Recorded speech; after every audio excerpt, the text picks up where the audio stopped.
Assalamualaikum warahmatullahi wabarakatuh. Perkenalkan, nama saya Visualisasi Rahmatin dari kelas 1C dengan NIM 22272100087 jurusan PGSD. Di sini saya akan membuat video legenda dongeng, legenda Batu Kuwung untuk memenuhi tugas mata kuliah keterampilan Bahasa Indonesia di SD dengan dosen pengampu Pak Sigit Setiawan. Silahkan dilihat videonya. Alkisah, pada zaman dahulu, hiduplah seorang saudagar kaya raya di sebuah kampung kecil daerah Banten. Ia adalah orang yang paling kaya di desa tersebut. Bagaimana tidak, hampir seluruh lahan pertanian di desa itu adalah miliknya. Tiap musim panen, pundi-pundi rupiah akan terus mengalir. Meski begitu, saudagar kaya itu memiliki sifat yang teramat kikir. Walaupun telah memiliki harta melimpah dari hasil panen, ia tetap mengais pundi-pundi uang dari warga. Ia memungut uang pajak yang teramat tinggi, sehingga warga hidup dalam kesusahan. Hal itu tentu saja membuat para warga sangat membencinya. Pada suatu pagi, ada beberapa petani yang sedang mencakup sawah milik sang saudagar. Saat siang tiba, mereka pun beristirahat sejenak di tepi sawah. "Kenapa ya, pemimpin kita begitu serakah? Ia bahkan mengambil sawahku yang hanya sepetak karena aku tak sanggup bayar pajak. Kini aku sudah tak punya apa-apa," ucap salah satu warga.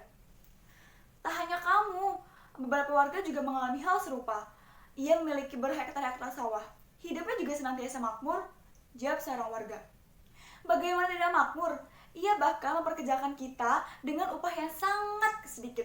Jika ada yang berani melawan, ajudan-ajudannya itu pasti akan menghajar kita," ucap salah satu petani. "Bahkan ia tak ingin memiliki istri dan anak. Kalian tahu alasannya kenapa? Karena baginya punya anak dan istri hanya buang-buang waktu saja," ucap salah satu petani yang menimpal percakapan. "Seandainya saja ada orang yang bisa menolong kita, aku sudah muak hidup seperti ini," jawab seorang petani. Saat sedang beristirahat sembari makan siang dan mengobrol, tiba-tiba saja sang saudagar datang dengan para pengawalnya. Ia tak terima melihat para petani itu beristirahat. "Apa yang kalian lakukan? Kenapa hanya duduk-duduk saja?" teriak saudagar. Kami sedang beristirahat sejenak," jawab salah satu petani. "Istirahat? Lihatlah, kalian belum selesai membajak sawahku. Cepat selesaikan. Kalian kubayar bukan untuk berleha-leha. Enak-enak saja," ucapnya. Tapi Pak, matahari sedang panas-panasnya. Izinkan kami menghabiskan makan siang, barulah nanti kami akan melanjutkan pekerjaan," ucap seorang petani. "Berani-beraninya kau melawan perintahku. Jarwo, pukul petani itu," ucap si saudagar yang meminta salah satu pegawainya untuk memukuli seorang petani. "Lihatlah, jika ada yang berani melawan perintahku, kalian akan berakhir seperti pembangkang ini. Kalian mau babak belur," bentak sang saudagar. "Tidak Pak, ampuni kami," ucap seorang petani yang ketakutan. "Awas saja jika aku masih melihat ada yang bermalas-malasan," ucapnya. Kemudian para petani itu kembali ke sawah. Makan siang mereka pun habis dilahap oleh para anak buah saudagar kaya raya itu. Saat musim kemarau tiba, sawah milik saudagar mengering. Para warga jadi tidak bisa bekerja. Mereka hidup serba kekurangan. Sementara itu, sang saudagar tetap hidup dengan makmur. Ia memiliki lumbung yang penuh dengan beras. Soal lauk tak perlu khawatir. Uangnya pun tak akan kurang untuk membeli makanan lezat. Salah satu warga ada yang memberanikan diri untuk menemui sang saudagar. Ia dan keluarganya sudah beberapa hari tak makan. "Permisi Pak," ucapnya sambil mengetuk pintu. "Kenapa kau datang kemari? Apa maumu? Kalau ingin meminjam uang, tak akan kuberikan. Jangan harap aku berbaik hati padamu," ucap sang saudagar. "Aku kemari bukan untuk meminjam uang. Bapak, barangkali ada nasi dan lauk pauk berlebih, bolehkah saya meminta kepada Bapak? Sudah beberapa hari ini, aku dan keluargaku tak makan," pinta seorang warga itu. Karena aku sedang bahagia, akan kuberikan padamu nasi dan lauk. Tunggu sebentar," ucap sang saudagar. Beberapa saat kemudian, sang saudagar membawa sekotak nasi lengkap dengan lauk pauknya. Ia lalu menyerahkan kotak itu kepada warga. "Terima kasih Pak, terima kasih sudah memberikanku nasi. Akan kuingat kebaikanmu," ucap warga itu. Ia lalu membawa pulang sekotak nasi itu dengan perasaan senang. Sesampainya di rumah, ia bergegas menemui istrinya dan membuka kotak nasi itu. Betapa terkejutnya mereka, karena Yang saudagar berikan adalah nasi dan lauk pauk yang sudah basi. Tak ada hentinya, sang istri menangisi keadaan mereka. Pada suatu hari, ada seorang pria sakti yang mendengar penderitaan warga dari desa ini. Hendak memberi pelajaran pada sang saudagar kaya raya itu. Ia pun menyamar menjadi pengemis tua yang berkaki pincang. Lalu, ia mendatangi rumahnya. Saat hendak masuk, para pengawal menghadangnya. "Hei kau kakek tua, siapa yang menyuruh meminjakan kaki di rumah tuanku? Lihatlah bajumu, compang-camping dan bau, tak layak kau masuk ke sini," ucap salah satu pengawal.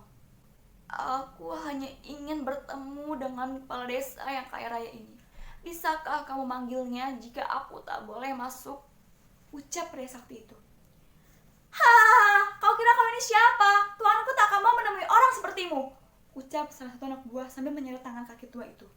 Karena mendengar keributan, saudagar pun keluar dari rumahnya. Ia penasaran dengan keributan itu. "Ada apa ini? Kenapa kalian begitu berisik?" "Akhirnya aku bisa menemuimu. Kabarnya kau orang terkaya di desa ini. Aku lapar. Tolong berikan aku sedikit makanan," ucap kakek itu. "Jadi tujuanmu kemari untuk meminta nasi? Sungguh tak tahu diri. Pengawal, usir pria tua ini. Aku muak melihat wajah orang miskin," perintah kepala desa yang keji itu. Salah satu pengawal menendang kaki tua itu. Ia jatuh dan tersungkur. Para pengawal menyerta keluar. Lalu pengemis itu bangkit. "Wahai orang yang angkuh, kau telah membuat banyak orang sengsara. Kau akan segera mendapatkan balasan atas perbuatanmu," ucap pengemis itu. Setelah pengemis itu pergi, malam pun datang. Tiba-tiba saja Pak Lurah merasa tak enak badan. Keesokan harinya, demamnya telah sembuh.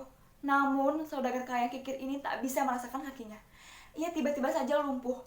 Panik dengan kondisinya, ia segera meminta pengawal untuk memanggil tabib. Dari sekian banyak tabib yang datang, tak ada satupun yang berhasil menyembuhkannya. Karena tak kunjung bisa berjalan, lalu ia membuat sayembara.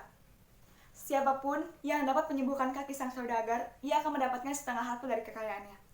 Tak berselang lama, setelah sayembara itu dibuat, datanglah seorang pengemis yang dulu sang saudagar itu mengusirnya. "Hai orang kaya yang tamak, ini semua adalah akibat dari sifat sombong dan kikirmu. Jika kau mau sembuh, ada 3 hal yang harus kau lakukan," ucap pria sakti itu. "Katakanlah apa yang harus aku lakukan," sahut sang saudagar. "Pertama, berhentilah bersikap sombong dan kikir. Kedua, bertapalah di sebuah batu kuwung yang berada di Gunung Karang selama 7 hari 7 malam. Ketiga, jika kau sembuh, penuhilah janjimu. Bagikan setengah harta kekayaanmu kepada warga yang menderita karena ulahmu," ucap pria sakti itu. Saudagar pun melakukan hal tersebut. Ia pergi ke Gunung Karang diantar oleh pengawal-pengawalnya. Sesampainya di batu kuwung, ia berdoa dan bertapa selama 7 hari 7 malam. Pada hari ke-7, tiba-tiba batu berbentuk cuhung itu mengeluarkan air hangat. Sang saudagar itu pun segera mandi dengan air itu. Secara ajaib, ia pun sembuh dari kelumpuhan. Sang saudagar itu kembali ke desa dan memenuhi janjinya. Setengah dari harta kekayaannya ia bagikan kepada para warga miskin. Ia juga mengembalikan sawah-sawah milik warga yang dulu ia minta. Bahkan, ia jatuh hati pada seorang wanita cantik, anak seorang petani miskin dan menikahinya. Pada akhirnya, sang saudagar yang dulu terkena sombong dan tamak itu berubah menjadi orang yang dermawan. Para warga pun mulai menyukainya.